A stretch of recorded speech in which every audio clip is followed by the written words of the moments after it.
Okay, so this is going to just quickly show you how to calculate the electric field produced by an array of source charges. And we're going to take a fairly simple array, but one that gets at all the main points. So let's say I have a couple of charges. Let's say I have a charge over here, and let's say it's Q1, and it has a charge of plus 6 microcoulombs. And then let's say there's a point P over here that has nothing there. And then let's say there's a charge here, and I'm going to make that a different color. Let's say there's a charge here called Q2, and that's going to be equal to negative 6 microcoulombs. And let's say there's a distance here of, let's say 0.03 meters, 0.03, so about 3 centimeters from each. Okay, and let's say we wanted to know the total electric field at point P caused by the combination of these two charges. Well, I know how to calculate the electric field produced by one charge because the electric field near a point charge, near a single charge, is just K times the value, the magnitude of the charge, divided by our distance from the charge squared. And remember, we don't put signs in that equation. We have to work out the signs after the fact. Okay. Well, so first of all, at point P, I see that I have nothing there right now, and I have two actual charges, Q1 and Q2, that are contributing to the total electric field at point P. So in order to actually visualize the electric field at point P, the first thing I need to do is I need to put a test charge there.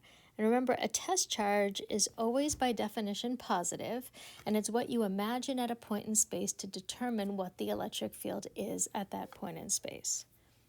And so now we can say to ourselves, well, which way would Q1 pull on that test charge? Which way would that test charge go because of Q1?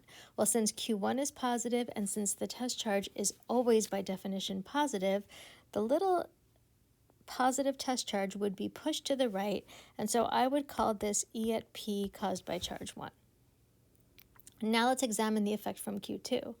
Well, Q2 is a negative charge, and so a little positive test charge at point P would be pulled towards the negative test charge because opposites attract, and so I would feel pulled down here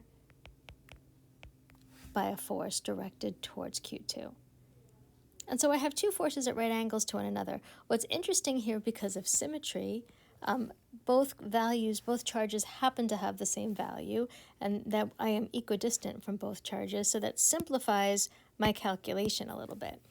So I'm going to calculate the value of E1 and the value of E2, since they all involve the same numbers, and since I don't put the charges in my equation, I should get exactly the same results. So E is going to be K, which is 9 times 10 to the 9th Newton meters squared per coulomb squared, times 6 microcoulombs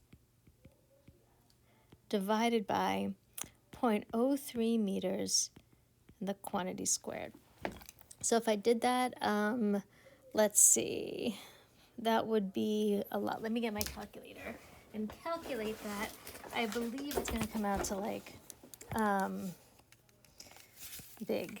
9 times 10 to the 9th times 6 e to the negative 6 divided by 0.03 quantity squared is big. It's 1, 2, 3, 4, 5, 6 times 10 to the 7th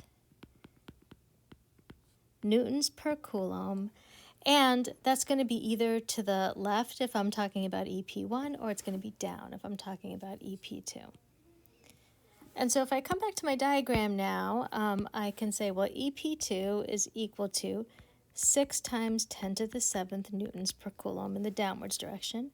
EP1 is 6 times 10 to the 7th newtons per coulomb in the leftward direction. To combine those, I need to use what I know about vectors. So EP1, EP2, and my resultant vector is going to be down and to the left. I can already decide that my angle is going to be 45 degrees because EP1 and EP2 are the same. And then EP is going to be the square root of EP1 squared plus EP2 squared. And that is going to be that times the square root of 2, which is 8.5 times 10 to the 7th. Yes.